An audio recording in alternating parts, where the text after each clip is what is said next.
e o Senhor traz nossos corações a todos os dias, a todas as segundas-feiras, palavras edificadoras. Abençoa a vida do presbítero Avelar, que irá ministrar a nós nessa noite. Em o nome de Jesus, amém. Amém, Avelar. Deus te abençoe. Amém. Vamos dar início aí aos trabalhos. Então, vamos lá. Hoje nós vamos dar início aqui ao nosso 12º encontro, estudo da carta do apóstolo Tiago. Nós vamos, no nosso 12º encontro, nós vamos estudar o capítulo 5, dos versos 1 ao 12. Antes de prosseguir, eu quero lembrar, hoje é a nossa 12ª aula, nós temos mais 2 aulas online. Nós pretendemos, se não houver nenhum impedimento aí com a autorização do pastor Luiz, nós queremos fazer a 15ª reunião na igreja, presencialmente, que vai ser uma reunião de revisão e para a gente colher os dados de todos aqueles que participaram conosco aqui das 15 aulas. Nós vamos estar encerrando o semestre, depois nós queremos aí, já falei com o pastor Saulo, mas nós vamos ver se a gente faz aí um certificadozinho de participação do estudo de Tiago para aqueles que participaram. Então, só reforçando, 12ª aula hoje, 13ª na semana que vem, depois a 14ª. 13ª é uma aula extraordinária. A igreja precisava assistir, viu, pastor? Uma aula que vai falar muito forte com a gente, eu tenho a impressão. Pelo estudo que eu fiz, que eu já preparei a próxima aula também, vai ser uma aula que vai bombar, se Deus Amém. quiser. O nosso tema aí é paciência até a vida de Cristo. Presbítero Avelar, essa aula que o senhor está falando é qual? A 13ª, pastor. A próxima, o tema dela, só vamos adiantar um pouquinho aqui. César, pode passar aí o tema aí da aula de hoje, colocar embaixo aí para nós, por favor. A próxima aula é orar em todas as circunstâncias. Tiago 5, 13 ao 18. Ótimo. Vamos fazer o seguinte, pastor Saulo, está me ouvindo? Oi. Sim. Pastor Saulo, está me ouvindo? Vamos Sim. fazer o seguinte, vamos colocar essa aula da segunda-feira que vem, da quinta, no culto? No culto, você fala de quinta-feira, fala sobre oração, seria ótimo. Orar em todas as circunstâncias, né? O que você acha, pastor Saulo, presbítero Avelar? Para mim, o Avelar só tem um impasse, não sei se vai estar presente, né? É na 13ª, Avelar. Se for na quinta-feira que vem, eu estou aqui ainda, pastor. Fica legal, presbítero? Fica. Seria bom se conseguisse transmitir, hein, pastor? Como assim, presbítero? A gente para ministrar lá na igreja. Lá na igreja vai ser o culto de quinta-feira. O senhor vai ministrar essa aula lá presencial. Sim. E nós vamos transmitir ao vivo para o YouTube. Top. Fechado. Seria ótimo? Ótimo. Então, ok. Amém. Aí o que a gente faz? Quinta-feira a gente já convoca o povo, domingo a gente já convoca o povo. Tá. Mas aí na quinta-feira, então, da semana que vem que o senhor está falando? Isso, sem ser essa, porque... Pastor, eu não vou estar aqui, não. Não?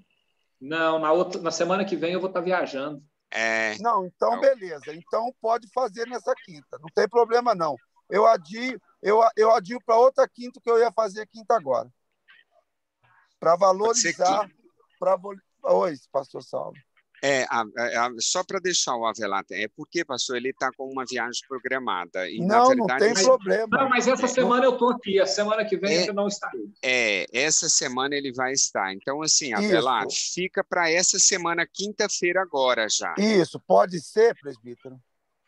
Pode, por mim pode. Pode ser, pastor Saulo? Sim. Só então, lembrando beleza, que nós temos... então tá feito. Lembrando também que nós temos o nosso compromisso da ceia, não é isso? Ficou acordado e nós vamos programar para isso. O presbítero vai estar aqui em Goiânia? Sim. Não, então tá feito. Isso aí não altera nada. Aí a gente antecipa a aula de segunda para quinta-feira agora, porque tem tudo a ver. Tá bom. Amém. Beleza? Fechado? Muito bom. Sim. Fechado. Então tá com vocês. Valeu. Então vamos lá. Tiago, capítulo 5. Hein? Aí, Pois não? nessa quinta acaba as aulas? Não. Não. Temos mais 3 semanas ainda. Porque você vai falar nessa quinta, então, desculpa, você vai falar sobre oração e unção? Isso, Não. é. O nosso tema da próxima aula é orar sem cessar. Isso. Ele só vai antecipar, César, da segunda que vem para essa quinta, porque tem a ver com a oração. Isso. É porque do Tiago 5, do 13 ao 20, fala sobre a oração, e Tiago, do 5, 14, fala sobre a unção com óleo. Entendeu? Mas aí fica a critério do presbítero, não tem problema. Mas eu acho que a da semana que vem é a melhor, a 13ª aula. Ela fala muito em oração e ela... o capítulo 14, o versículo 14 significa unção. É por isso que eu estou falando, que aí encaixa com a quinta-feira. Isso. A oração e unção. Entendeu? Ok.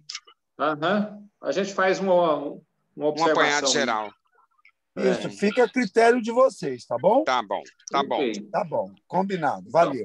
Aí eu vou fazer o seguinte, da manhã, que até quarta, quinta, durante o dia, eu vou soltar a convocação para o pessoal estar na quinta, valeu? Ok. Então tá bom, obrigado. Então vamos lá, né? Começando agora, Tiago, capítulo 5, versos 1 ao 6. Está escrito assim: Eia, pois agora vós, ricos, chorai e pranteai, por vossas misérias que sobre vós hão de vir. Algumas pessoas assustam, né, com essa passagem, porque aquilo que nós falamos, me parece que na aula 6. Aliás, na aula 6, nós falamos que não se tratava de pobre e rico, né? Nós falamos lá naquela aula que, na verdade, o texto daquela aula estava falando do tratamento que nós, cristãos, damos ao pobre e ao rico que chega na igreja. Nós é que fazemos distinção. Então, a mensagem bíblica não era para rico e para pobre, é para nós, para mim, como membro da igreja, como que eu me comporto.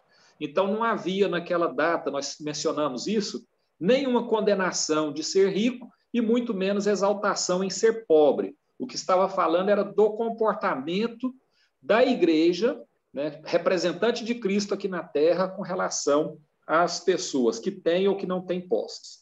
Depois, agora nós estamos aqui no verso 1 e, novamente, a personalidade do rico aparece aqui. Chorai e pranteai por vossas misérias, que sobre vós hão de vir. Mas, novamente, não se trata aqui de rico ou pobre, se trata de nós. Como que nós lidamos com aquilo que nós temos? Seja pouco ou seja muito, o que nós temos precisa ser usado a favor do reino. E é essa a mensagem que Tiago está colocando. Então, para o justo, virá a condenação sem misericórdia. Por quê? Porque não há misericórdia na vida dele. Aquilo que ele tem, ele usa egoisticamente, ele usa para o seu benefício próprio, ele não se preocupa com o seu semelhante, e aquilo que Deus concedeu a ele, lembrando que Deus é o Senhor de todas as coisas, né? Tudo pertence a ele, por ele. Então, como dele, nós somos apenas os guardadores, né? Nós somos as pessoas que estão encarregadas, nós estamos com o encargo de cuidar das coisas que Deus coloca na nossa vida, e isso precisa repercutir na vida do outro. Eu lembro que nós falamos também de Abraão. Abraão, sai da terra da tua parentela e eu farei de você uma bênção. Através de você abençoarei várias nações. Então, as bênçãos de Deus, a Bíblia diz também que Jesus é a fonte de água viva, a fonte é de onde jorra a água, então a água não fica estanque. Então, as bênçãos de Deus são como água que jorram, elas passam por nossas vidas, mas precisam alcançar o nosso semelhante. Então, a mensagem não é muito diferente. O fato de ser rico é apenas nós vamos ver daqui a pouco, aqueles que eram ricos, principalmente aqueles que não eram convertidos ainda, ou que estavam no caminho da conversão, tinham algumas práticas com o seu patrimônio. E nós temos que lembrar também que os judeus, e Tiago, lembrando sempre, escreve para os judeus convertidos e dispersos. Então, aquele povo, muito abençoado por Deus, acumulava muita riqueza, acumula até hoje, né? O judeu é um povo abençoado por onde vai, onde eles colocam a mão, prospera. E isso era muitas vezes mal utilizado porque eles não tinham o conhecimento. E Tiago chama atenção, porque a carta de Tiago é uma carta de prática, de exercício da fé. Não é uma teoria, não é uma coisa que a gente fica aí em devaneios, imaginando, não. É colocar a mão na massa, exercer o que nós aprendemos, aquilo que Cristo ensinou no nosso dia a dia, no hoje, no agora. Então, essa é a insistência de Tiago e é esse entendimento que nós precisamos ter. Lá no verso 2 diz: as vossas riquezas estão apodrecidas e as vossas vestes estão comidas de traça. Nós vamos ver também, daqui a pouco, eu vou explicar melhor isso, mas as riquezas se perdem. Por quê? Porque elas perecem, elas têm data de validade. E aquela riqueza que não tem data de validade, ela só tem utilidade se ela circula, se ela vai de uma para outra mão, ela não pode ficar estanque. Se você ganha dinheiro e guarda o dinheiro no banco e nunca faz uso dele, esse dinheiro não está te servindo para nada e também não está servindo ao reino. Se você tem ouro acumulado e esse ouro você não faz uso dele, nem para você e nem para o reino, ele não serve para nada, é como se não tivesse. Então, é essa a percepção que Tiago está passando, que a riqueza ela só é valorada a partir do momento que ela serve para alguma coisa, que ela impacta de alguma forma o reino de Deus, se for uma visão espiritual e não puramente material. O vosso ouro e a vossa prata se enferrujam, e a sua ferrugem dará testemunho contra vós, e comerá como fogo a vossa carne. Entesourastes para os últimos dias. Lembrando que nós estamos vivendo últimos dias, né? Os últimos dias, nós falamos isso, o dia do Senhor, o dia do julgamento, os últimos dias, os dias em que nós estamos vivendo, aguardando a segunda vinda de Cristo. Então, nesses dias, nós precisamos ter essa perspectiva de eternidade, da vinda do Senhor Jesus e do julgamento pelo qual passará justos e injustos. Então, todos nós seremos avaliados, e seremos avaliados não só pela nossa fé, porque a nossa fé ela vai dizer da nossa salvação ou da nossa perdição, mas as nossas atitudes, os nossos atos e como nós usamos aquilo que Deus dispôs em nossas vidas, será julgado. E esse julgamento será conforme nós vimos também em um estudo recente, para os misericordiosos, misericórdia. Para aquele que não tiver misericórdia, então também não haverá misericórdia. Por que eu estou dizendo isso? Para enfatizar. Todos nós chegaremos nesse dia diante do Senhor. Nós vamos usufruir da misericórdia de Deus ou não, conforme nós utilizamos os bens que Deus expôs em nossas vidas. Se nós utilizamos com misericórdia ou de forma egoísta. Lá no verso 4 está escrito assim: eis que o jornal dos trabalhadores que ceifaram as vossas terras e que por vós foi diminuído, clama. E os clamores dos que ceifaram entraram nos ouvidos do Senhor dos Exércitos. O que ele está dizendo aqui? O jornal que ele está se referindo aqui se refere a uma jornada diária de trabalho, porque o trabalho naquela época era pago por diárias. E essa diária não podia ser retida. Nós temos várias passagens bíblicas, aí inclusive na nossa apostila traz algumas passagens, diz que não poderia ser retida de um dia para o outro. O trabalhador trabalhou, ele tinha que receber no mesmo dia.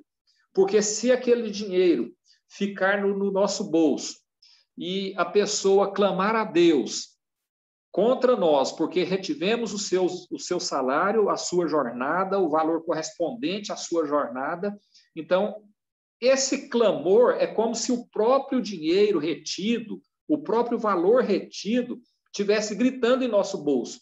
Nós podemos não estar ouvindo, mas Deus está ouvindo. É isso que Tiago está afirmando para nós. Deus ouvirá o clamor daqueles que estão sendo injustamente prejudicados.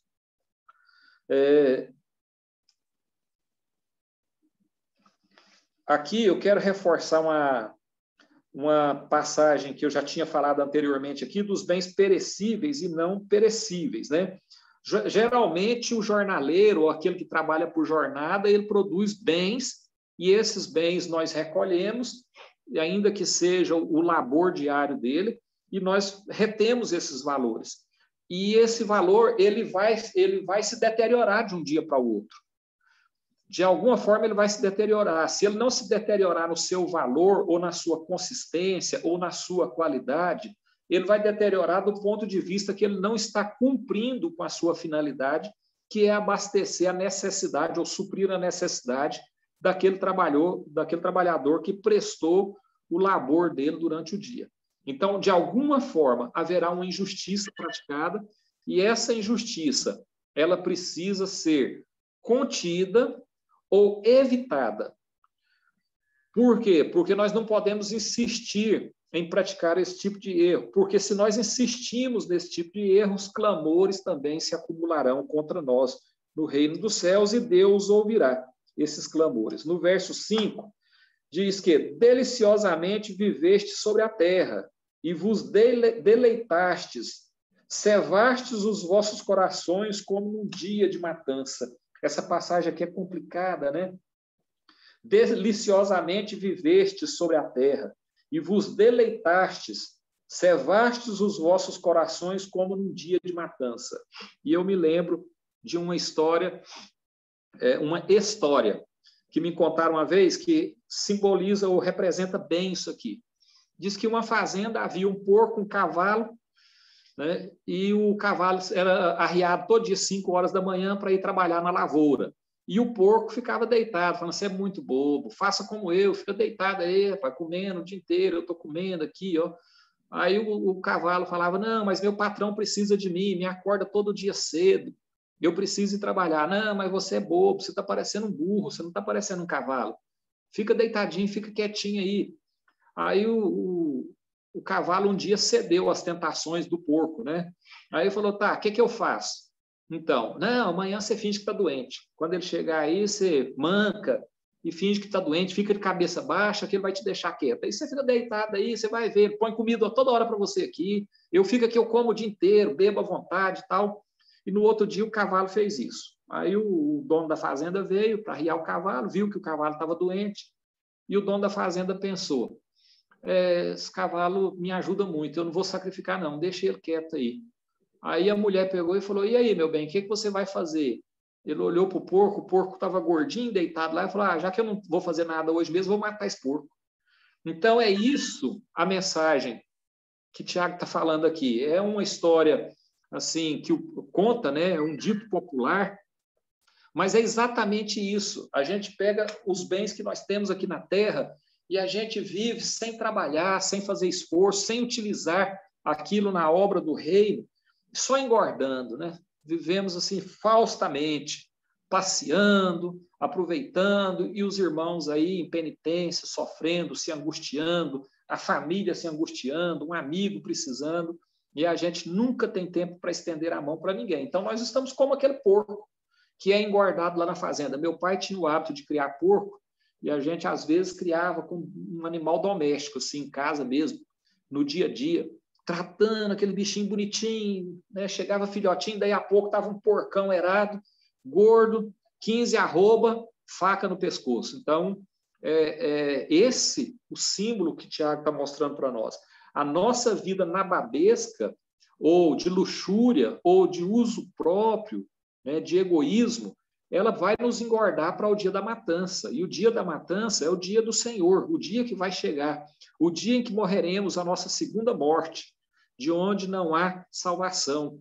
E é isso que ele está nos alertando. Nós precisamos usar aquilo que nós temos de forma sábia, compartilhando com o reino. Não é compartilhando com pessoas, não. Tudo que fizeres a esses pequeninos, a mim que estão fazendo. É isso que diz a palavra do Senhor. Lá no verso 6, está escrito assim, condenastes e matastes o justo, ele não vos resistiu. Porque a luta do justo contra o injusto é muito pesada. Nós lemos aqui o Salmo 73 na aula passada, que fala justamente disso. A gente vê a vida do justo, aquele que busca a Deus, e a vida do injusto. Parece assim que é muito desigual, tudo dá certo, ele ganha dinheiro, fica rico, viaja com a família, tem férias, passa final de semana na praia, lá em Caldas Novas, nas águas quentes, e eu só trabalhando 5 horas da manhã, chego em casa 10 horas, nunca tenho folga. É muito injusto, é desproporcional, mas Deus tem o equilíbrio dessas coisas. Deus está vendo, Deus está cuidando dos seus, e há um destino para uns e para outros, para o bem e para o mal. Então, é essa certeza que nós devemos ter. Vamos passar para o próximo, César, por favor. Então, nós temos que ter a convicção, há um Deus que cuida de nós. Ainda no verso, pode passar, César, aí, nesse aí mesmo, pode pôr até o final aí. Então, é o seguinte, nós vimos aqui até no verso 6, a luta do ímpio com o justo. Há umas características próprias das pessoas que praticam a infidelidade. As pessoas que nós imaginamos, segundo o texto bíblico, estariam mesmo condenadas, né? E quais são essas características que nós achamos aqui no verso 1 ao 6? Primeiro, arrogância. A tolice da arrogância, por usar os recursos de forma vã, que não vai lhe trazer benefício no futuro. Essa é a primeira característica. A segunda característica, desonestidade ao lidar com o dinheiro. Então, essa também é uma característica que é condenada pela passagem de Tiago, de 1 ao 6. Depois, ele opõe aí a luxúria, né? A vida em luxo da carestia, a pessoa que não tem nada contra aquela que tem bens em excesso e vive de forma na luxúria, né? E, por fim, a morte física e a morte espiritual. Quando nós vemos lá no verso 6, condenastes e matastes o justo, ele não vos resistiu. Não é só a morte natural e física, mas também a morte espiritual da pessoa que é fraca na fé e vê a injustiça e perde definitivamente a fé porque ela não viu correspondência do amor de Deus na vida dos irmãos, na vida daqueles que se dizem cristãos. Então, essa oposição que Tiago está fazendo. Não há um julgamento da riqueza ou dos bens de alguém. No dia do Senhor não será a riqueza que eu tenho ou a pobreza que eu vivi que será julgada, mas será julgado o meu comportamento. Como eu consegui lidar com uma e com a outra situação. Como que eu utilizei aquilo que Deus disponibilizou na minha vida, para o bem ou para a minha vaidade. Essa é o chamamento de Tiago, a advertência de Tiago. A mensagem de Tiago é nova forma de usar seus bens. E sabe qual que é a forma? A forma de Cristo. A forma como Cristo viveu. Eu me lembro muito lá de João, capítulo, me parece que 13, versos 15 ao 17. Que Jesus, para mim, é uma passagem marcante na Bíblia, porque Jesus acaba de lavar os pés dos discípulos e Jesus se levanta e diz claramente, eu vos dei o exemplo. Eu costumo dizer que Jesus é como se Jesus estivesse dizendo, eu que sou filho de Deus, fiz, então imagina o que vocês têm que fazer. Nós temos que nos entregar à obra de Cristo e usar tudo que ele dispôs nas nossas vidas. Essa é a nova forma de usar os bens que ele nos concedeu. Há um padrão no texto. Creem estar protegendo o seu futuro, são desonestos no pagamento, esbanjam, condenam à miséria o seu semelhante. Então, esse padrão de comportamento é que está sendo condenado. Repito, não é o fato de ser rico que faz ninguém condenado e nem é o fato de ser pobre que dá a salvação para ninguém. É o fato de como estamos lidando com isso. E esses comportamentos precisam ser ponderados em nossas vidas. Guardar dinheiro para os dias maus é um plano sem Deus. Nós vimos aqui na aula passada como planejar, né? Colocar Deus em nossos planos, ter uma visão de vida eterna, uma percepção de que Jesus está voltando e a volta de Cristo pode ser a nossa condenação se nós não usarmos bem aquilo que Cristo dispôs para nós, e os nossos planos têm que levar isso em consideração. Quando eu guardo dinheiro para os dias maus, desconsiderando a necessidade do meu semelhante, e eu vou repetir, porque a gente vê muitos casos assim, eu ouço muitas histórias assim, às vezes a pessoa carente está dentro da minha casa e eu não me disponho a ajudá-lo. Eu prefiro reter aqueles recursos. E aí, quando eu estou retendo os recursos, quer dizer que eu estou confiando que aquilo que eu estou retendo vai me dar a proteção que eu preciso no dia de amanhã. Lógico, a gente precisa ser previdente e ter uma reserva para uma emergência, nós devemos. Nós não devemos fazer dessa reserva o nosso objetivo de vida e confiar que essa reserva é a nossa salvação. Nós temos que depositar a nossa confiança em Deus. Ele cuida de nós em todos os instantes. E se nós temos o bastante para guardar um pouquinho, nós temos porque Deus nos concedeu, porque Ele é dono de todo o universo. Então, se Ele é dono, não vem parar na nossa mão sem que Ele permita. E nós temos que reconhecer isso para que a gente retorne e que a gente entenda, colocando Ele nos nossos planos, nas nossas perspectivas. O chamado que recebemos é o chamado de Abraão, e eu já falei isso aqui também. É aquele chamado de ser bênção. Nós devemos ser bênçãos para as nações. Então, quando eu ajudo uma pessoa, não é uma pessoa que eu estou ajudando. É a família daquela pessoa, são os descendentes daquela pessoa, todos serão impactados. E quando eu ajudo aquela pessoa de forma a fortalecer a sua fé, fazendo com que ele perceba que há um Deus que me usa para abençoá-lo. Então, muito mais eu estou aí atendendo o chamado de Abraão. Eu estou seguindo aquilo que Deus projetou e consumou na ressurreição de Cristo. Eu faço questão de insistir nisso. A obra de Deus está consumada. Não tem diabo, não tem homem, não tem circunstância que muda isso. Só as nossas decisões podem tirar Deus da nossa vida. Então, nós temos que ter essa convicção também para agirmos de acordo.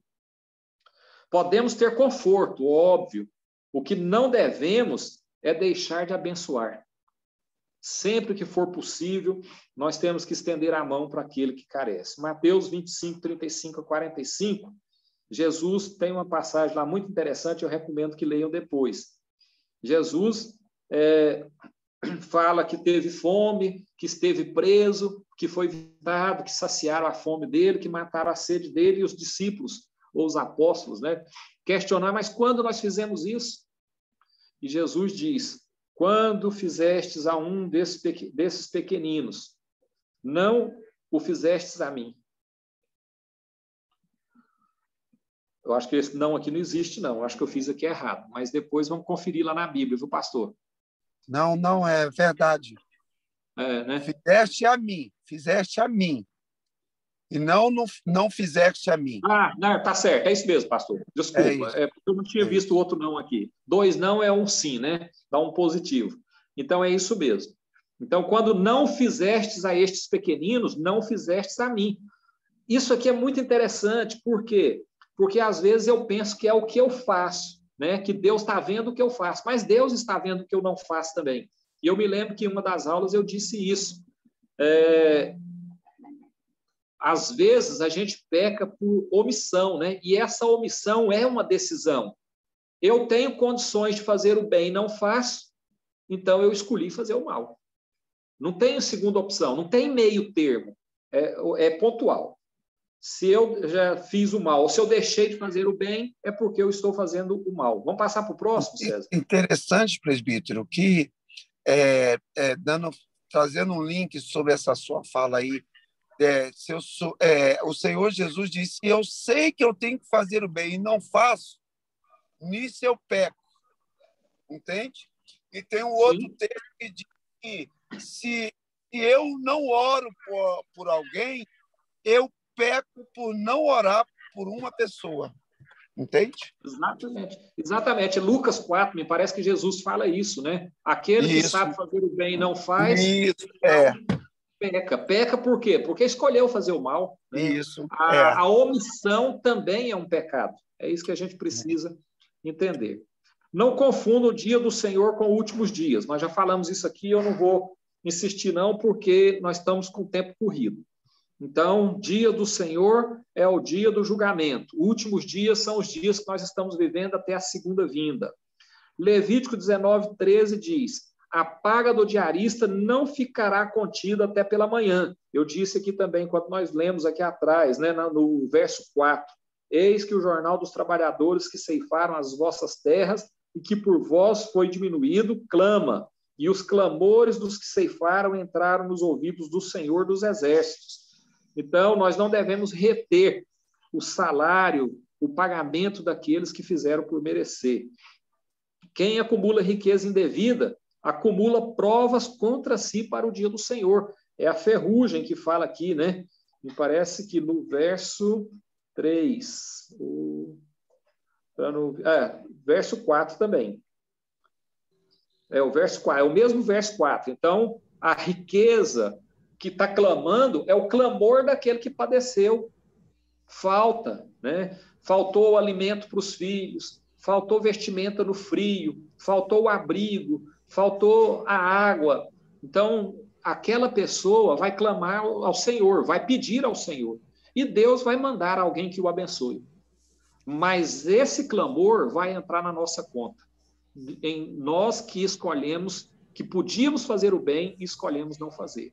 Então, essa conta será cobrada de nós. O amor ao dinheiro é a raiz de todo mal, diz a Bíblia. Isso aqui também, nós cristãos não precisamos nem insistir nisso, né? Todos nós conhecemos essa passagem. O amor ao dinheiro é condenável. Nós não devemos amar o dinheiro. O dinheiro é bom. Não, o dinheiro é ótimo. Mas o dinheiro só serve para alguma coisa quando ele serve ao reino. Se eu faço parte do reino, o dinheiro também deve e pode servir a mim. Mas ele tem que servir ao reino como uma instituição, né? Como o governo de Deus. Nós temos que trabalhar para criar um ambiente de céu aqui na terra. Nós somos embaixadores do reino. Então, nós não devemos imaginar que o céu, a eternidade, está lá em cima, inalcançável, que quando eu passar para o julgamento, se eu for aprovado, eu vou criar, eu vou viver naquele ambiente de acordo com aquele ambiente. Não.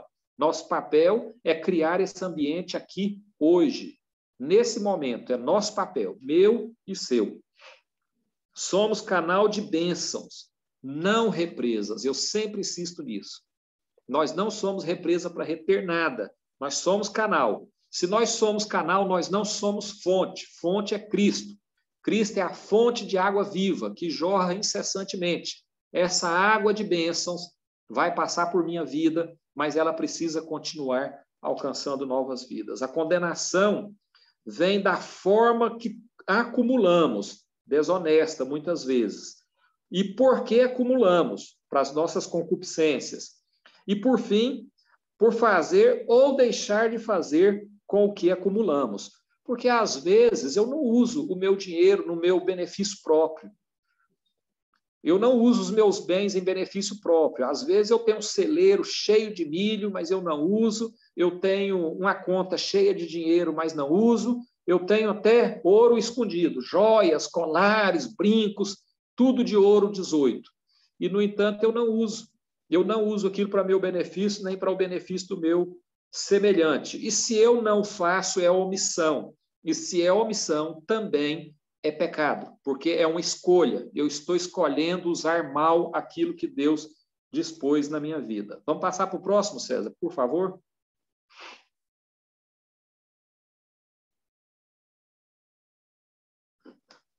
Agora, versos 7 ao 11, está escrito assim: sede, pois, irmãos, pacientes até a vinda do Senhor. Eis que o lavrador espera o precioso fruto da terra, aguardando-o com paciência até que receba a chuva temporã e serôdia. Agora, olha só, aqui tem dois tipos de chuvas, né, que ele está falando, que é aquela chuva que cai no tempo da semeadura, para que a semente germine, e aquela chuva que cai já no final, na época da colheita, as últimas chuvas, quando o fruto amadurece e fica pronto para a colheita. O justo e o justo devem se lembrar que essa chuva cai para os dois. Os dois vão colher. Agora, os dois vão ter que fazer escolha como utilizar esses recursos, esses frutos que estão sendo colocados nas suas vidas. Por quê? Porque essa escolha vai ser determinante no seu julgamento. Então, o tempo todo, o Tiago está advertindo. Deus dá as condições. A chuva cai para bons e maus. O tempo é propício. Mas a forma de escolha, de agir, de aplicar aquilo que está sendo dado, vai impactar na vida eterna. Essa visão de vida eterna, nós precisamos ter no dia a dia das nossas vidas. Em tudo que eu faço, tudo que fizeres, fazer como ao Senhor e não ao homem. Pois não, pastor? Baseado nessa sua colocação, que a chuva cai para todos, nós podemos usar a ideia do que nós temos hoje aqui no estado de Goiás, que é a nossa questão de produção agrícola, né? Aqueles que semeiam, essa chuva vai regar a sua terra e vai germinar. Aqueles que não semeiam, a chuva vai cair, vai molhar a terra, mas ele não semeou, não vai florescer. É a mesma chuva. Só que um semeou, um plantou e o outro não. Exatamente. E outra coisa também, pastor, que eu gosto de dizer sempre é o seguinte: tudo que Deus dá para nós é fruto. Deus dá os frutos para nós. Deus disponibiliza os frutos. Agora, os frutos é que se tornam semente. Assim também é lá na roça. Eu posso pegar o milho que eu colhi e usar todo o milho para consumo. Eu posso pegar o abacate, consumir o abacate e jogar a semente fora. Mas a semente vem do fruto. Então, eu preciso discernir que o fruto é a semente.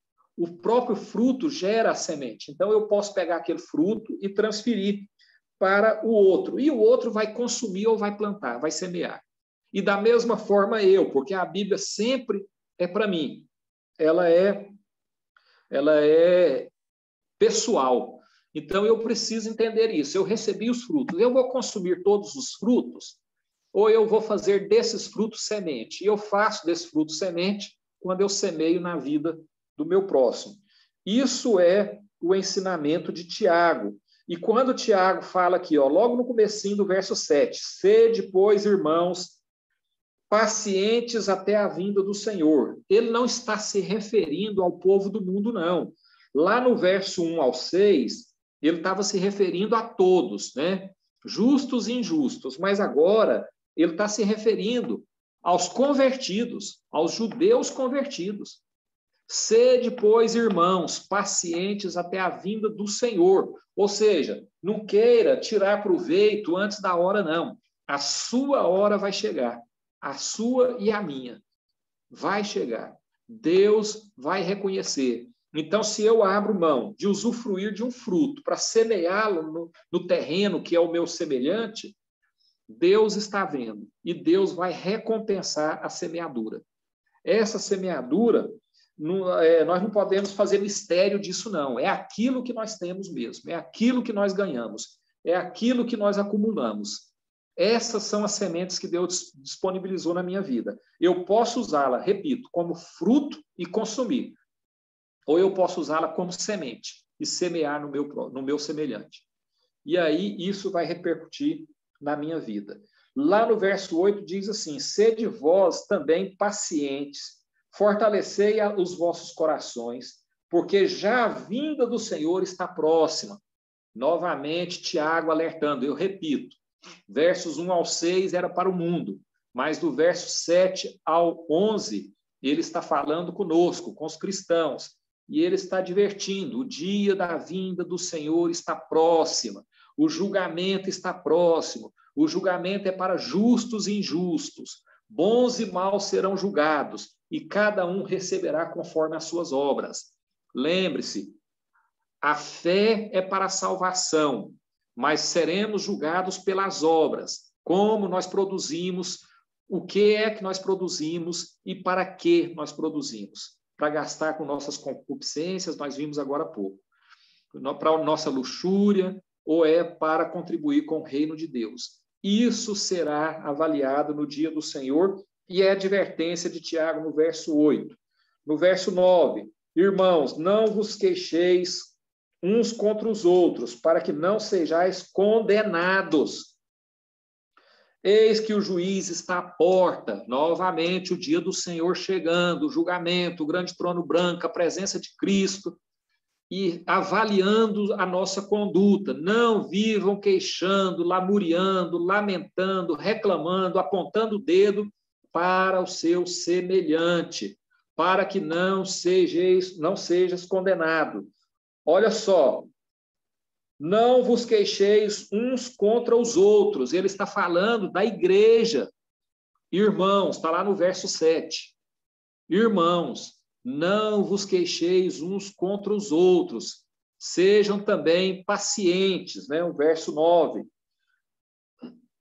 Para que não sejais condenados. O verso 10 diz assim: meus irmãos, tomai por exemplo a aflição e paciência que os profetas que falaram em nome do Senhor. Por que Tiago está remontando aqui aos profetas do Antigo Testamento, da lei, se agora está na graça? O que é que tem a ver esses profetas sendo evocados aqui por Tiago? Porque os profetas, primeiramente isso, os profetas são referências para nós. São homens de fé que foram usados por Deus em grandes obras. Esses profetas foram importantes no plano de Deus e eles têm que ser modelo para nós. Nós também temos que ser importantes no plano de Deus. Nós temos que ocupar espaço no plano de Deus. É isso que Tiago está nos falando. Segundo, por que é que ele evoca aqui os profetas? Porque nós precisamos conhecer a Bíblia. Se você não conhece a Bíblia, não adianta você falar de Jó, de Elias, de Daniel. Não adianta você falar, porque você não conhece. E se você não conhece, você vai entender mal, você não vai conhecer as obras que eles fizeram, e que as obras que eles fizeram estavam nos planos de Deus. Essas obras foram importantes. Os profetas não são profetas por terem orado dia e noite, não. Os profetas são conhecidos porque eles fizeram a vontade de Deus. Eles fizeram, eles colocaram a mão na massa, eles foram, eles enfrentaram o problema. Então, esse é o grande modelo que Tiago está evocando aqui no capítulo 10. E lá no verso 11 ele diz assim: eis que temos por bem-aventurados que sofreram.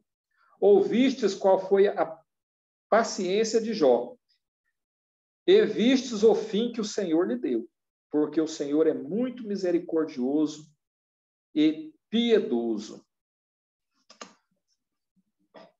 Jó foi aprovado no seu sofrimento. E eu gosto de falar de Jó, porque por muito tempo eu duvidei do livro de Jó. Gente, não existe um livro que Deus recebeu os anjos e que o diabo vem e um homem sabe dessa história e escreveu isso. Então, por muito tempo eu resisti com o livro de Jó, até que Deus me trouxe revelações sobre o livro de Jó. Primeira revelação, está lá em Lucas, eu já falei aqui também, 22, 32, quando o próprio Jesus disse: ainda hoje o diabo pediu para vos peneirar, mas eu intercedi por vocês, até que vocês se convertam. Isso Jesus falando para os apóstolos, às vésperas da crucificação. Então, quer dizer, Jesus não inventou essa história. Então, o livro de Jó tem base bíblica, é um livro inspirado e eu acredito nele. Segundo, como que Deus foi piedoso com um homem que levantava 5 horas para orar e sacrificar pelos filhos, e, no entanto, os filhos morrem. Depois, Deus dá outros filhos para ele.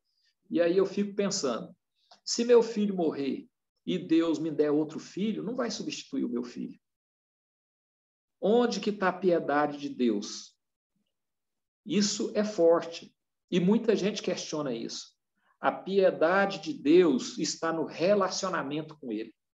Jó levantava todos os dias 5 horas, sacrificava, orava, conhecia Deus. Deus conhecia tão bem Jó que permitiu que o diabo tocasse nele, porque Deus sabia como que Jó se comportaria. Mas e os filhos de Jó? Em qual passagem da Bíblia diz que eles oravam e sacrificavam a Deus? Qual era o relacionamento desses homens com Deus? Então, eu cheguei à conclusão, e é uma conclusão minha, de que os filhos que Deus deu a Jó, os novos filhos que Deus deu a Jó, eram homens que tinham relacionamento com Deus. Porque todo o plano de Deus, nós já falamos isso, desde Adão, lá no paraíso, até a eternidade, é baseada em relacionamento. Relacionamento, confiança e esses predicativos aqui que Tiago aponta: misericórdia e piedade. Aos misericordiosos, misericórdia. Essa é a fala de Tiago. Passa para o próximo, César, por favor. Bom,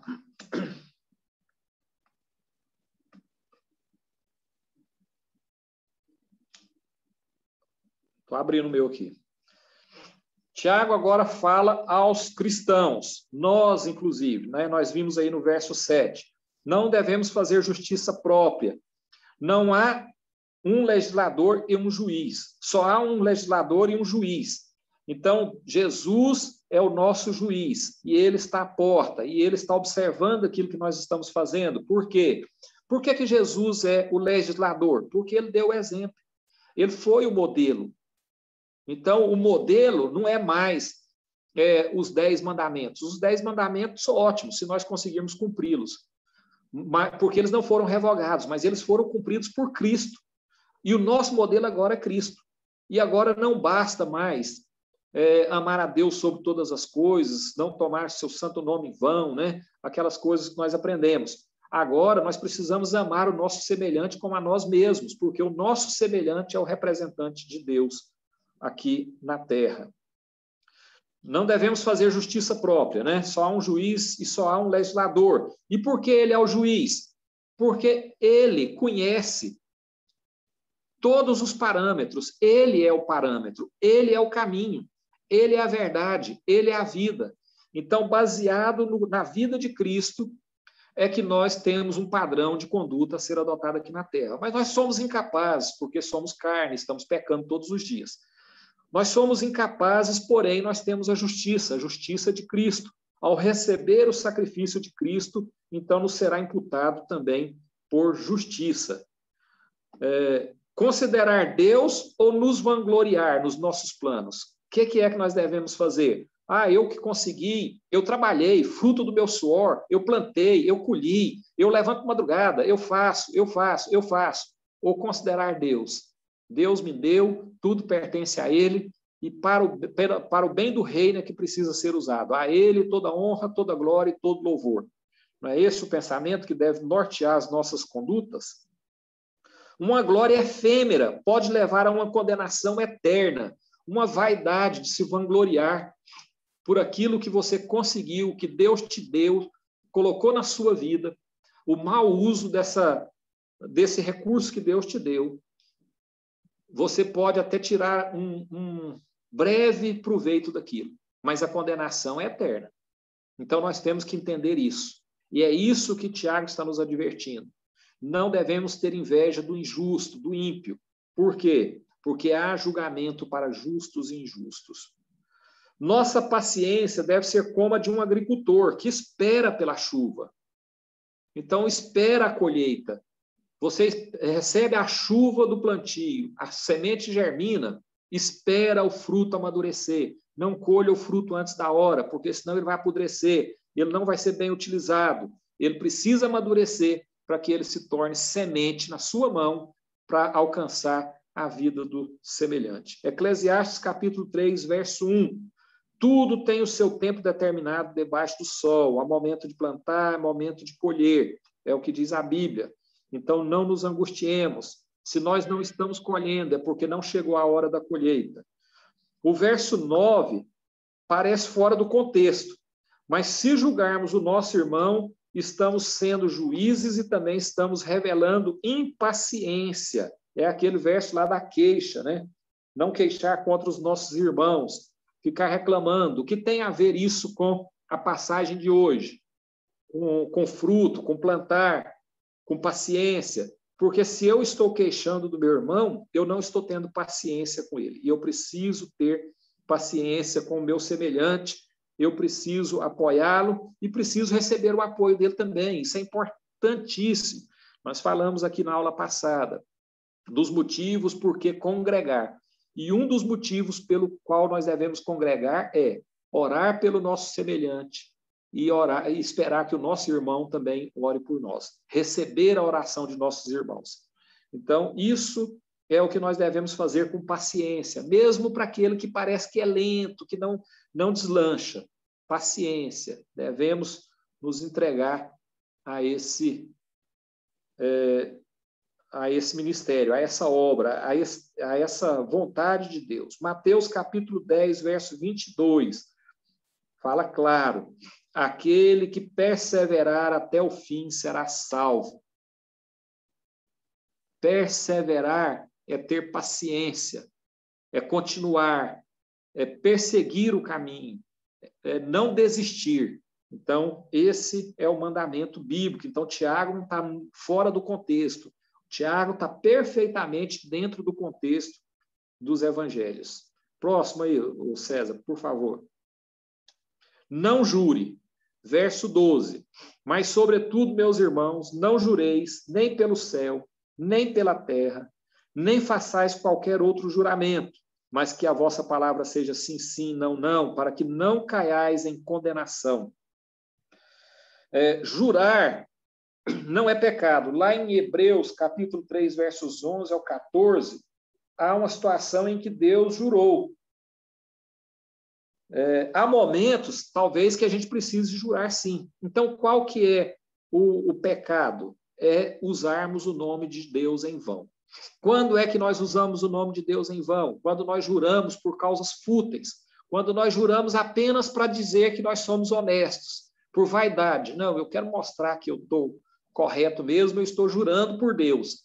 Mas jurar por Deus é evocar o nome do Senhor como testemunha, ou seja, o seu nome está junto com o nome de Deus. Você está se colocando lá nas alturas. E aí, você está fazendo isso por vaidade, para se garantir, para se mostrar. Então, isso é vaidade, isso é pecado. E aí você vai receber também a condenação. Nós não devemos, então, usar o nome de Deus em vão. E usar o nome de Deus em vão não é só quando você fala alguma besteira, alguma bobagem, não. É quando você usa o nome de Deus de forma desnecessária, inutilmente. Você está usando para fazer graça, para se autoafirmar. E isso também é condenado. Como juramos se não podemos garantir o que dizemos? Quando juramos, estamos invocando o nome de Deus. Que garantias que você pode dar que o seu juramento é real e que você pode cumprir com o que está jurando? Você não pode nem garantir que não vai ficar careca, que o cabelo não vai cair. Então, como é que você ousa colocar o seu nome junto com o nome de Deus? Isso é usar o nome de Deus em vão. Nossos juramentos se tornam um hábito. Então, eu começo a jurar sem ver. Eu não vejo nem que eu estou falando o nome de Deus. Quer dizer, não tem mais importância na minha vida. Eu estou jurando porque eu acho bonitinho, porque isso me dá autoridade, isso me dá autenticidade, isso me mostra uma pessoa fiel, dependendo do ambiente. Então, eu juro. Daí a pouco eu já não me importo se eu estou jurando sobre uma verdade, uma intenção real do meu coração, ou se eu estou fingindo, se eu estou usando o nome de Deus para enganar. Então a coisa vai se agravando. A cada nível que passa, a coisa se agrava. E aí a condenação é certa. Nós precisamos vigiar para não cair nesse equívoco. Devemos zelar pelo nome de Deus. Nós somos embaixadores do reino. Se Deus é o rei e nós somos seus embaixadores, o papel do embaixador é zelar pelo nome do rei. É zelar para que a credibilidade do reino não seja desfeita. Deus trabalhou para construir um reino que é real em nosso favor. Nós não temos o direito de destruir aquilo que Deus construiu, principalmente no coração do nosso semelhante. Porque se eu faço isso, aí eu volto lá naquele verso, me parece que 5 ou 6, que nós falamos da morte espiritual. Morte natural, morte espiritual. Se eu estou destruindo a imagem de Deus no coração do meu semelhante, eu estou matando a sua vida espiritual. Tudo pertence a Deus. Então, como que juramos aquilo que não temos? Ou por aquilo que não temos? Nós não podemos invocar o nome de Deus, mas nós também não podemos invocar o reino de Deus. Nós não podemos invocar as coisas que são de Deus. Nós não podemos invocar a vida do meu filho. Juro pela vida do meu filho. Eu já vi pai fazer isso. Nós não temos esse direito, porque não nos pertence.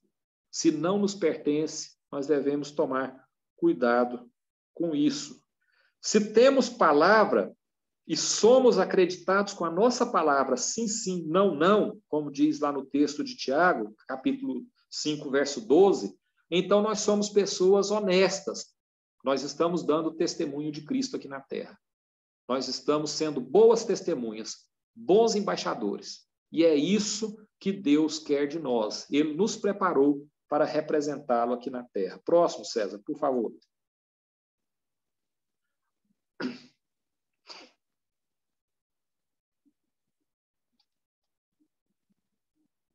Agora nós vamos ler Mateus capítulo 5, versos 33 ao 37. Está escrito assim: Ouvistes o que foi dito aos antigos, não perjurarás, mas cumprirás os teus juramentos ao Senhor. Ao Senhor. Eu, porém, vos digo que de maneira nenhuma jureis, nem pelo céu, porque é o trono de Deus, nem pela terra, porque é os cabelos de seus pés, nem por Jerusalém, porque é a cidade do grande rei. Nem jurarás, e Jerusalém aqui representa ou simboliza o reino, né? O próprio reino de Deus. Não jurarás pela tua cabeça, porque não podes tornar um cabelo branco ou preto. Seja, porém, o vosso falar sim, sim, não, não, porque o que passar disso é de procedência maligna. Eu quis trazer esse texto aqui novamente, porque lá na primeira aula eu disse, chegou-se a discutir se o livro de Tiago deveria ou não estar na Bíblia. Alguns estudiosos achavam que não, porque entendiam que Tiago se opunha a Paulo, sendo que o livro de Tiago foi escrito antes do livro de Paulo. Mas eu fiz questão de trazer algumas passagens aqui que reafirmam o que Tiago nos ensina é bíblico, é real e é verdadeiro. Então tá aí, o texto de Mateus, ele é revelador. Fala com outras palavras, mas traz a mesma mensagem que Tiago nos apresenta. Próxima, César. Estou preocupado aqui que o nosso tempo está bem adiantado. Últimos dias podem ser entendidos como os dias atuais. Nós estamos no questionário, César. É o próximo slide. Então, a primeira questão aqui do nosso questionário é: últimos dias podem ser entendidos como os dias atuais. Segunda questão: riquezas acumuladas sem abençoar será prova contra nós no dia do julgamento. Nós precisamos ter sabedoria. 3, nós somos canal de bênçãos, não somos represa. 4, o cristão deve buscar justiça para todos. E aqui eu quero fazer uma pausa para dizer o seguinte: nós não devemos reclamar, nós não devemos lamentar e nós não devemos invejar o nosso semelhante. Mas e outra coisa, não devemos buscar justiça própria, nós também falamos isso. Mas nós, como cristãos, temos que trabalhar, lutar, gritar e brigar por uma justiça social. O que é isso? É fazer o céu aqui no reino, aqui na terra, trazer o reino de Deus aqui para a terra. Nós devemos trabalhar e nos esforçar para que as injustiças sejam extintas, não em meu favor, mas em favor de todos. Que haja justiça para todos, que aquilo que Deus disponibilizou sejam distribuídos para todos, que todos tenham oportunidades de crescimento, de ganhar justo salário, de viver uma vida saudável, confortável, de ter prazeres na vida também, dentro daquilo que Cristo tem nos ensinado. Então, não há pecado nisso. O que há pecado é o uso egoísta das coisas. Nós temos que trabalhar para que isso não aconteça. Então, é dever do cristão trabalhar por justiça para todos. 5. A segunda vinda de Cristo eliminará todo sofrimento. Todo sofrimento. Nós estamos falando de vida eterna. Nós estamos falando dos justificados. Para os injustos, a condenação. Mas para aqueles que perseveraram, a justiça de Deus trará alívio do sofrimento. 6ª questão. Jesus disse que será salvo aquele que perseverar até o fim. E 7. Não devemos usar o nome de Deus em nossos juramentos. Não devemos usar o nome de Deus em vão. Nós devemos ter juízo, saber quando usar, para que usar e a forma de usar. O nome de Deus não é para ser usado como qualquer palavra na nossa boca e em todas as circunstâncias por mero costume. Próximo, César. Estamos encerrando, é o fim do nosso 12º encontro. Então, no próximo encontro, o 13º, que segundo o pastor Luiz ficou marcado para quinta-feira, lá na igreja, é orar em todas as circunstâncias. O texto de referência é Tiago 5, capítulo, versos 13 ao 18. O questionário está na página 58 da apostila. Recomendo que responda o questionário sem ler.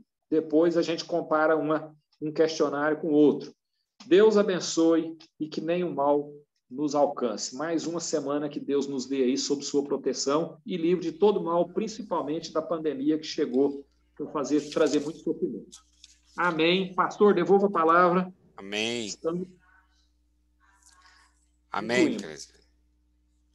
Obrigado pela palavra, obrigado pelos ensinamentos. Amém, queridos. Nós vamos agora abrir para os debates, abrir para aquele que quiser trazer participação. Eu fiz algumas anotações aqui, mas são coisas bem práticas do dia a dia mesmo. E já foi falado até por você, viu, presbítero, sobre exemplos básicos. No início ele fala sobre o dinheiro, né, como usar o dinheiro e tudo mais, e aí cabe a nós meditarmos que Jesus foi vendido por dinheiro, né? Porque a gente percebe que Judas vendeu Jesus, né? E aí, como nós, cristãos, como nós usamos o dinheiro, realmente, isso pega muito no nosso meio.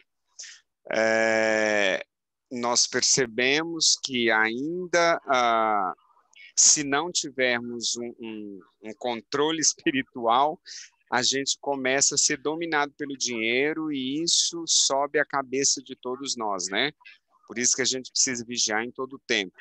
Fala também aí das riquezas, né? Como usar as riquezas corretas e eu estava lendo o autor aqui, ele fala de alguns grandes homens que são ricos, que têm riquezas, que são pessoas prósperas, e que muitas vezes não entendem como usar, para que usar, sabe como usar, né?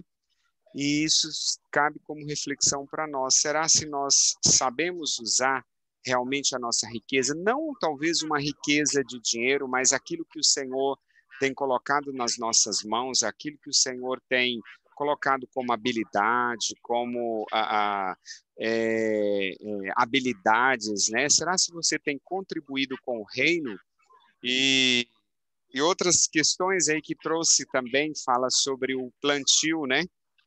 Como entender, por exemplo, que o tempo está um tempo ideal para plantar, o tempo ideal para colher? Como entender se, por exemplo, o agricultor sabe o momento de plantar? Será se eles têm o controle de que a chuva vai cair na medida certa ou não? São questões que cabe uma reflexão a nós aí, né? Isso e o pastor Luiz falou sobre isso, falou sobre a importância do plantar, porque existe aquele que ele prevê e ele fala, chegou o momento e vamos fazer. entendeu? E semeia e ele faz a parte dele.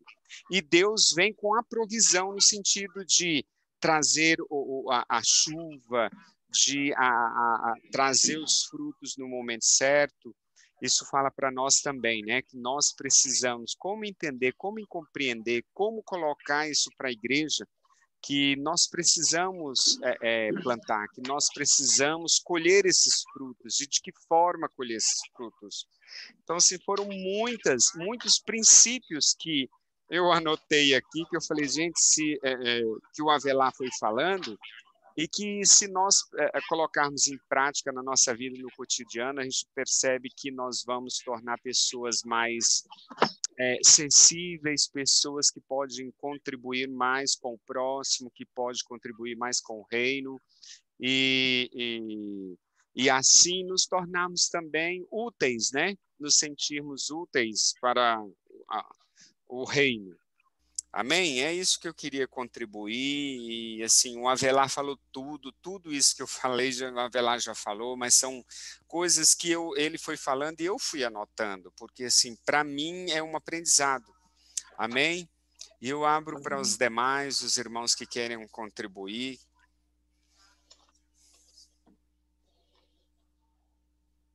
Ok. Posso começar? Pode, César. Se você ler o Tiago 5, de 1, versículo de 1 a 6, fica parecendo que Deus é contra as riquezas, né? E não é isso. É questão da gente interpretar a palavra. O que Tiago quis dizer ali era justamente os bens. Deus não tem nada contra as riquezas, tá? Muito pelo contrário. É como essa riqueza foi adquirida. Bens mal adquiridos e bens mal empregados. Então, o que está subtendido nesses versículos é justamente uma questão, o Deus Mamon. O que é Deus Mamon? Aquele que é apegado ao dinheiro. O que nesse versículo está querendo dizer? Aquele que é apegado a dinheiro, que tem avareza. Porque quem é avarento, a palavra é bem clara, os avarentos não herdarão o reino de Deus. É aí que está a questão, né? Não é que Deus é contra a riqueza, por você ser próspero. Não é isso. Tá? É contra os bens mal adquiridos e você ser apegado a dinheiro. É você ser avarento. Avareza, Deus condena. É essa a questão. Os avarentos não herdarão o reino de Deus. Entendeu? Amém. Essa é a questão. Eu vou voltar, vou pontuar essa fala sua, César, que é muito importante. Se eu vou voltar um pouquinho no que o pastor Saulo falou, a Bíblia diz, pastor, que quem olha para o tempo, entende? Não semeia, porque pensam que não vai chover. Então, o caso da semeadura no reino é todo o tempo. Você está entendendo? Então, diante disso aí que você está falando, a importância, porque a gente não pode semear pensando simplesmente com a intenção de receber, mas é porque é uma lei natural de Deus. Você semeia, você colhe. Esse é o primeiro ponto. Com relação ao César, você colocou bem, César, não é ser rico, não é ser próspero, né? É fazer da riqueza, do dinheiro, nosso Deus. O presbítero Avelar comentou no início o exemplo que eu dei do rico e do Lázaro, mendigo. Ele não foi para o inferno porque ele era rico, Lázaro não foi para o céu porque era pobre. Não, é porque o rico decidiu fazer da sua riqueza na terra o seu Deus. Entende? Aquilo que o professor falou é baseado na garantia dele, na segurança dele. Enquanto Lázaro não tinha nada, tinha o Senhor, que significa Deus é o meu amparo, o meu socorro. Era esse comentário que eu queria fazer. Obrigado. Eu quero vou fazer um complemento aqui na fala do pastor. Eu só vou fazer a menção aqui, pastor. Essa passagem que o senhor citou aí, Eclesiastes 11:4. Quem olha a nuvem não semeia. Né? Aquele que quiser aí depois consultar, é uma passagem também Isso, bombástica. eu só não lembrava. Ela é maravilhosa. Como é que é, presbítero? Eclesiastes 11:4. Sim, o que você falou? Ih, pastor, minha Bíblia em inglês, viu? Ó, não, você citou, sim. Pode repetir. Aqui está escrito assim, ó, vou fazer uma tradução livre aqui. Aquele que está olhando ao vento não vai semear a semente. É porque a minha versão em inglês é meio complicada. Mas é mais ou menos isso. E esse aí, quem olha para o tempo, para as nuvens, é quando diz assim, mas eu não tenho muito. Mas eu não tenho nada. Vou esperar ter o suficiente. É nesse contexto. Que legal. Exatamente. Amém. Pastor, mas a questão é a seguinte, esse versículo, o que Deus está condenando é a pessoa, ele pode ser rico? Pode ser abençoado? Pode. Mas a questão do dinheiro é quando ele vê o irmão passando necessidade e não estende a mão. Não ajuda porque ele tem condição de ajudar e não estende a mão. Aí é que está o pecado. Entendeu? Ele emprega mal o dinheiro. Ele não faz nada para o reino. Aí que tá. Dentro disso aí, César, nós aprendemos que o dinheiro, a riqueza, ele tem 3 propósitos que nós aprendemos com Mike Murdock. A primeira é de você usufruir com a sua casa, com a sua família, né? A segunda é você abençoar. Na verdade, a primeira é você usar no reino, em Deus. O segundo é você usufruir com a sua família. E o terceiro é você abençoar, estender as mãos ao próximo. E esse próximo, necessariamente, não precisa ser só os nossos irmãos, entende? Às vezes, nós também falhamos nisso aí. Porque, por exemplo, a gente não faz muita coisa, é só a título de comentário. Nós temos a nossa cesta básica, nós temos a lista dos nossos irmãos, mas tem pessoas da igreja que pegam essa cesta básica da igreja e dá para a pessoa não cristã, e nós cedemos, porque não é ser cristão, não, a questão é o ser humano. É só isso. Amém. Amém. Alguém quer contribuir, falar? Pastora Alessandra, Murilo, a Eline. Pastor, estou aqui na igreja, não vai dar para falar não. A pastora Alessandra está aí. Amém, pastora. Amém. Alguém mais? Acho que não tem mais, viu, presbítero e pastor? Nós vamos aproveitar. Alguém quer falar? Senão nós vamos encerrar nossos trabalhos. Boa noite, Pai do Senhor, para todos. A paz, Eline. Tudo bem? Tudo bem. Isso aí que foi falado é muito importante, né? Porque muitas das vezes a gente é meio egoísta mesmo, a gente fica tão preocupado em acumular coisas, acumular dinheiro, às vezes a gente tem uma roupa, não só na questão do dinheiro, muitas das vezes a gente tem roupa que a gente não usa e quer comprar mais e está guardada, e tem pessoas que estão precisando e a gente só olha, ai meu Deus, o que é que eu vou vestir, o que é que eu vou, né? E a gente acaba negligenciando nessa parte também, né? Então, isso aí... Em tudo, né, Eline? É verdade. Em tudo. Não é a questão do dinheiro, isso que eu falo, porque é aquilo que Deus tem colocado nas tuas mãos. Será se você tem aprendido? Será se você realmente está usufruindo?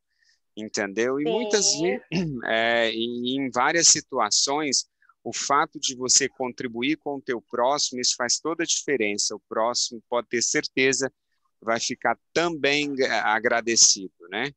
Sim, isso e faz bem para a gente mesmo, que a gente se sente, né, assim, útil, né, na vida de alguém. Isso é muito importante, isso é muito bom. É gratificante quando a gente vê que a gente faz algo para a pessoa que está precisando realmente, ali vai acrescentar muito na vida dela. Às vezes, para nós, é muito pouco, né? Mas para quem está recebendo é algo muito grande. Então, assim, e Deus olha realmente a intenção do nosso coração, né? Nessa parte eu sou muito maravilhada em sentido a isso, em ajudar, sabe? Amém. Então, amei a aula. Amém. Que bom, Eli. Fico feliz. Amém. Glória a Deus. Alguém mais quer falar?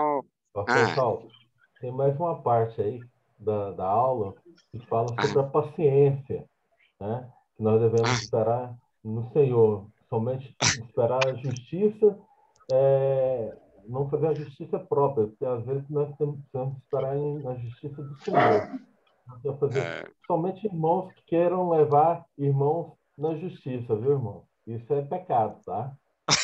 Irmãos que levam irmãos na justiça, tá? Provérbios fala, ai daquele irmão que leva o próprio irmão em Cristo na justiça. Então, eu estou falando isso porque tá alguns que acham que é fácil. Qualquer coisa, eu vou te processar. E não é assim. Então, a segunda parte desse estudo de hoje fala sobre a paciência. A paciência do agricultor é de esperar também a segunda vinda do Senhor. E, inclusive, tem igrejas que não estão acreditando mais na vinda do Senhor. Então, a pregação de domingo da pastora Catarina foi muito boa, porque há muito tempo que eu não estava escutando a pregação do arrebatamento. Então, eu achei muito boa. Por quê? Nós temos que saber também ter paciência de esperar a vinda do Senhor. Amém. A Juni está lá olhando e eu percebi você, Juni. Chegou agora ali. Já descobriu você, Juni. Eu aqui. Juni, você já está aí, você correu da igreja, esse tanto da igreja já chegou em casa. O telefone descarregou, eu corri para continuar assistindo a aula. Ô, Senhor, amém. Pastor Saulo, eu não tenho muito o que falar hoje, não. Eu estava mais concentrada ali, passando um serviço para a pastora Célia, mas eu assisti muita coisa, sabe? Amém. Mas assim... Júlio, os seus comentários nunca atrapalham, tá?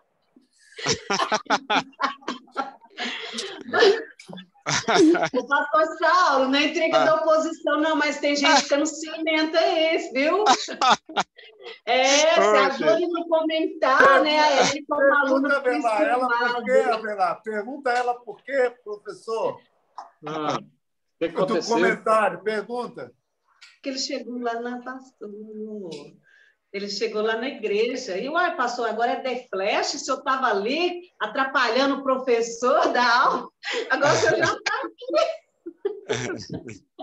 Oh, Deus, brincadeira. É bom quando a gente é aluno, né? Vira tudo menino. Amém, Júnior. Deus abençoe. Em nome de Jesus. Amém, pastor. Amém, queridos? Nós vamos dar por encerrado, amém? Alguém mais quer contribuir, falar, Avelar? Não, né, Avelar? Não. A gente organizar um videozinho sobre quinta-feira já, e eu solto amanhã. Fica aí que eu vou fazer agora. Não, tá bom. Espera aí, vamos fazer agora. Eu só quero que o presbítero César pontua para mim o capítulo e o versículo de que eu não posso cobrar o irmão. Por favor. Em Provérbios, eu vou achar e vou te mandar no privado. Tá bom. Eu vou localizar e te mando no privado. É Provérbios. Pastor Luiz, aparece aí. Fala aí, pastor Luiz, para o senhor aparecer aí. A Lu quer fazer uma observação com relação ao que a Júlia perguntou. A questão da cobrança não pode cobrar juro de irmãos. E Paulo exorta os irmãos ali em Roma, os romanos, a respeito de entrar na justiça contra o irmão. Paulo condena isso. Ele condena isso dizendo o seguinte: se nós, que vamos julgar anjos, não podemos julgar a nossa causa entre os irmãos e vamos colocar na mão dos gentios, que são os juízes, isso aí me chama muita atenção com relação a processar irmãos. Paulo é contra isso, ele exorta a igreja veementemente com relação a isso, essa demanda contra os irmãos. ele orienta a sentar, conversar e se resolverem. Não colocar, por exemplo, eu tenho uma causa com o presbítero Avelar. Eu falei com ele. Paulo orienta ele sentar comigo, trazer o que eu trouxe contra ele, eu entender o que ele está falando e admitir sobre o erro que eu cometi e a gente consertar entre irmãos. Pastor Luiz, eu queria trazer no caso aí, tudo bem. Com relação, por exemplo, a empresas, por exemplo, eu sou cristão, por exemplo, nós somos pastores e temos uma empresa, não contribuímos com os funcionários, por exemplo, a gente debita no contra-cheque da pessoa e não pagamos os devidos impostos. Eu, como membro, por exemplo, pastor e os liderados, ou a pessoa, o funcionário, eu, como funcionário, nesse caso, não é recomendável que eu entre na justiça para rever os direitos que é previsto na legislação? Não. Veja bem, você tem uma lei que te protege, a lei trabalhista. Você está entendendo? Então, você passa a ter direito ao seu trabalho. E aí, essa lei trabalhista, ela vai trazer à tona aquilo que te pertence e aquilo que, de repente, pertence à empresa. Se ela está sendo injusta com você, essa lei trabalhista vai julgar. O que eu aprendo com o apóstolo Paulo, ele traz esse questionamento. Se nós vamos julgar os anjos, como que nós vamos deixar a nossa demanda com nossos irmãos na mão dos ímpios? Ele faz essa advertência. Tá? Enquanto vocês comentam aí, eu vou ver se eu acho para poder ler, para ficar bem bacana. Pode falar aí, por favor. A Lu quer falar, Lu? Não, a Lu, ela comentou sobre aquilo. Ah, tá. Pode falar, César. O que a Jun está falando, eu acho que é Provérbios 22, só que eu não lembro qual versão, viu, Júnior? O que fala, condena. Eu não... Pastor qual versão eu te faço. O pastor Luiz vai olhar. Outra coisa que eu quero te falar é a seguinte: a Iana fez um comentário aí sobre o semeadura que o presbítero Viveiro falou, né? Como ela só fez um comentário, né? Por escrito, um bate-papo, eu estou te avisando só. Ok? A Iana participou também. Ela disse aqui, prosseguindo com o texto de Eclesiastes, semeia pela manhã a tua semente e à tarde não repousa a mão. Eu não entendi muito bem. Ela não é a continuidade do texto, é isso? Isso. Aí ela apareceu entendi. Aí. Deixa ela participar. Oi, Ana. Você quer falar? O som está desligado. Pronto? Isso, pronto. Paz do Senhor. A paz do Senhor. É porque eu achei muito interessante que, além do semear, além de eu ajudar hoje, além de eu fazer a minha parte hoje, é contínuo, é todo dia. Eu semeio hoje pela manhã, hoje à tarde. O bem que eu faço hoje pela manhã, eu tenho que fazer hoje à tarde. Amém. Até o fim dos tempos. Agora eu entendi o seu contexto certinho, é isso mesmo. Amém. Eu achei aqui. Quem tiver com a Bíblia aí, 1 Coríntios, capítulo 6. Tá, deixa.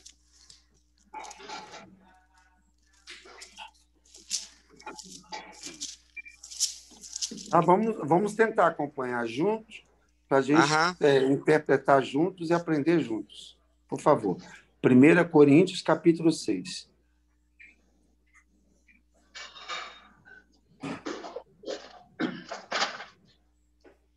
Qual versículo?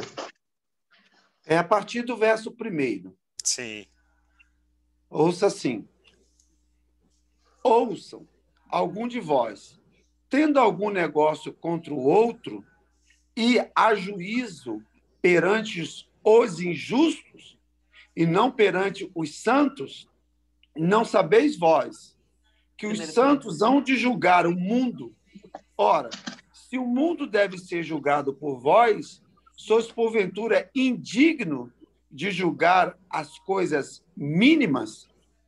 Não sabeis vós que havemos de julgar os anjos? Quanto mais as coisas pertencentes a esta vida? Então, se tiverdes negócios em juízo pertencente a esta vida, podeis parar julgá-los, os que são de menos estima na igreja?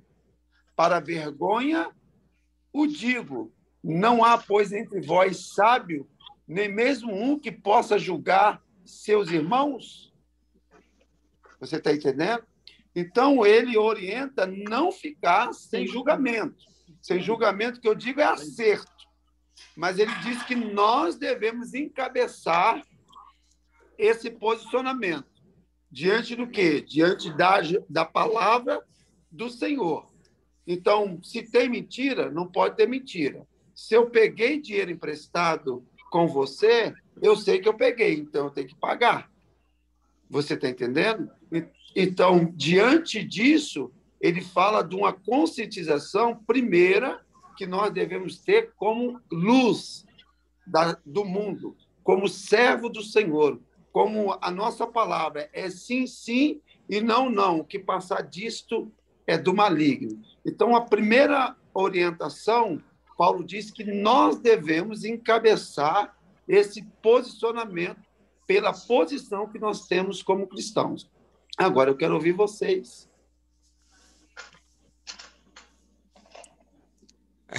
Vamos ouvir o presbítero. O presbítero César, o presbítero Avelar, fica à vontade. Veja bem, o César puxou o assunto. Eu entendo, pastor, que desde Moisés, né, que há uma preocupação de que nós não levemos aos ímpios as nossas preocupações ou as nossas demandas, que nós devemos resolver entre nós, porque vai expor, né, as nossas rusgas, as nossas querelas internas para o mundo exterior. Então, nós temos que ter sabedoria. Se nós temos que ter sabedoria para lidar com o próximo, muito mais para resolver questões que são mínimas, porque são questões temporais. Nós temos que focar no eterno. Não, e diante disso aí que você falou, por exemplo, eu e o pastor Saulo, nós somos da mesma igreja, da mesma congregação. Aí eu vou reclamar com ele, com o juiz ímpio. Fala assim, não, é porque ele é pastor, ele é da igreja, ele me roubou. Aí o juiz ímpio vai falar assim, você está condenado. Você já parou para pensar nisso? É misericórdia, né, pastor?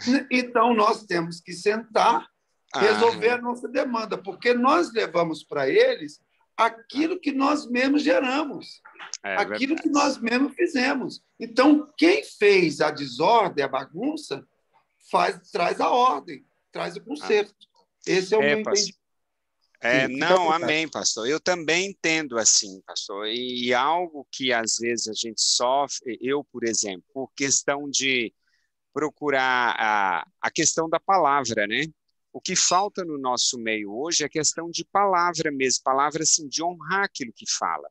Hoje está muito fútil, até no nosso meio, aquela questão assim, ó, eu faço um negócio com você, mas de certa forma, de forma exclusa, no sentido assim, escusa, no sentido de querer de trapacear, de fazer algo errado e tudo mais, mesmo sabendo ser irmão. Entendeu? É nessa César falou isso. O César falou isso. O dinheiro é mal na origem e no final, né? Como ganhar e como gastar. Exatamente. Então, a gente precisa ter sabedoria. Essa questão, porque nós, a gente tem lá fora isso mesmo, por falar que ser ou pastor ou alguma coisa para fazer um cadastro se torna mais difícil, entendeu? Exatamente. Porque se tem uma cultura, isso é ruim, entendeu? Porque a questão de palavra, a questão de você realmente honrar, entendeu? O Deus que você serve, eu sempre falo, entendeu? É isso, mas eu acredito que a melhor saída é o diálogo, e realmente nós precisamos ir conversar. entre irmãos, principalmente, tem que haver um diálogo, tem que haver o diálogo. Se eu creio que o juiz, porque o juiz, ele não vai deixar de julgar a causa. Aham. Ele não vai lavar as mãos. E ele vai buscar o quê? Ele vai buscar dentro de uma legalidade que ele tem na lei para julgar quem está certo e está errado. Então, nós temos que lei? Nós temos a lei de Deus. Amém. O que a lei de Deus já fala para mim? Não é para me perdoar? Se alguém precisar de dinheiro, eu vou emprestar para a pessoa, a Bíblia manda que eu dê para ela. É verdade. Porque tem muitas pessoas deixando de ser irmão, amigo dentro da igreja por causa disso. Então, aquele que pede, aquele que empresta, aquele que não paga, aquele que quer receber, tudo isso nós precisamos avaliar. Amém, pastor. É isso mesmo. Amém, César? Quer falar? Porque eu falei isso aí, porque a gente não pode citar testemunho, mas esse versículo, quando fala de dinheiro, de riqueza, mal adquirida, e eu vi isso dentro da igreja, irmão emprestar dinheiro para outro, depois o outro não pagar e ter causa na justiça, de quase rachar a igreja. Então, eu dei um exemplo, não do intuito de alertar, realmente de trazer alerta. Ok? Amém. Eu vi isso acontecendo. Uma coisa que acontece quando Deus mamão, o diabo entra, tá? Então, no nosso meio, entra para rachar mesmo. Então, por isso, cuidado que os irmãos têm que ter. Ok?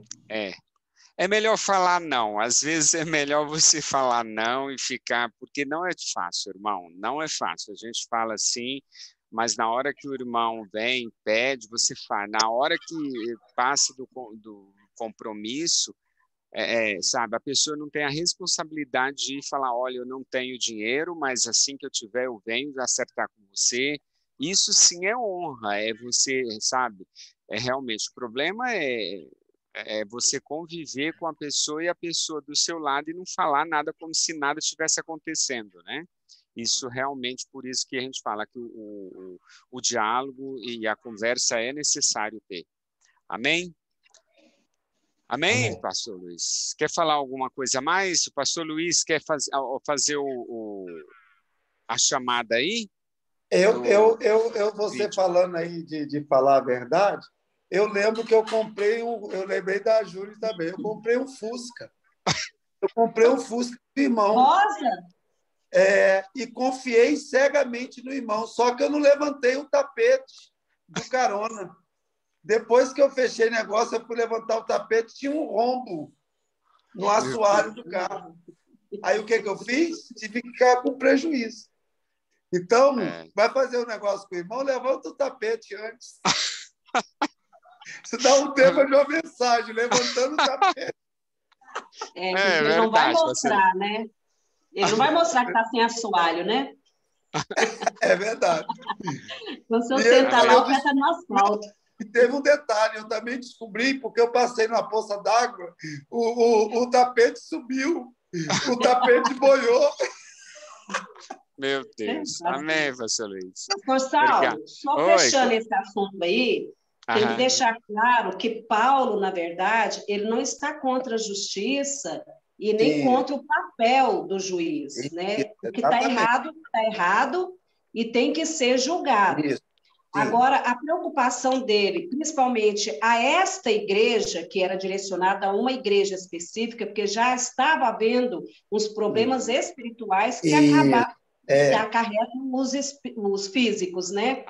Então, a preocupação de Paulo era quanto ao escândalo, inclusive, com aqueles mais fracos na fé, e também com a imagem da igreja, né? E da relação desses irmãos dessa igreja perante o juiz. Inclusive, Júlio, de imoralidade sexual. De imoralidade sexual também. Então, assim, tem que salientar bem essa questão, porque não é que o apóstolo Paulo estava concordando com coisas erradas. Ah, não, pede lá para o irmão, o pastor Luiz está com muito dinheiro na poupança, e depois ele não vai te cobrar mesmo? Não, não é bem antes de cometer uma atitude. Eu recebo essa profecia. Amém. Vai dobrar. Então, o irmãozinho tem que ter boa fé, ele tem que pensar, olha, eu posso pagar em tantas, e quando não der para pagar, procurar, né, o credor e explicar para ele, pedir complacência no tempo, e daí para frente, né? Olha aí, onde chegou. Nós vamos falando, o negócio vai fluindo. Onde chegou nossa mensagem, Avelar? Você falou de procurar o credor. Eu lembrei lá de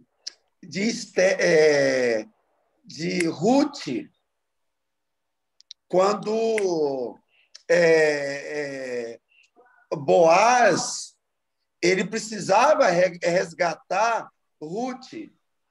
Aí ele foi e procurou aquele que tinha sido tomado posse do direito dela.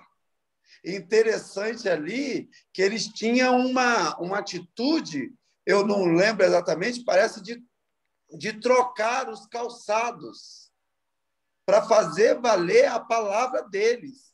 De então, deixar Boaz, a sandália na entrada da cidade. Isso. E isso aí remete àqueles... Sabe aqueles caderninhos do mercado que as pessoas faziam as continhas e no final do mês ia pagar? Exatamente isso. Ele não antecipou o direito que ele tinha, mas ele foi procurar o resgatador. É verdade. Amém. Amém. Amém, Avelar? Amém. Vamos tentar fazer uma chamada com o pastor Luiz aqui agora? Ai, pastor Luiz. Convidar o povo para quinta-feira, pastor nós queremos te agradecer por esse momento de comunhão. Não, pastor Luiz. Porque o Senhor nos permite ser edificado pela tua palavra. Amém. Nós queremos te exaltar, Pai. Porque como nós ouvimos ontem, aprendemos ontem pela manhã, a palavra vai desaparecer, vai sumir. E nós queremos deleitar-nos, Senhor, da palavra que é o nosso próprio Jesus. Amém. Pai, a tua palavra também diz que nós pecamos e erramos por termos tido o privilégio de ter a instrução do Senhor sobre as nossas vidas. Obrigado, Senhor, pela vida do presbítero, Senhor Avelar, pela vida do presbítero César, pelo pastor Saulo, que tem, Senhor, se colocado nessa posição. O Senhor sempre usa alguém, e eu quero te louvar pela vida deles, pelo empenho, pela dedicação e pelos alunos que estão participando. Em nome do Senhor Jesus. Amém. Amém. E amém. Um beijo no coração de vocês. Vai gravar? Vai gravar, pastor Luiz. Fazer a vinheta aí, chama o povo. Aparece aí.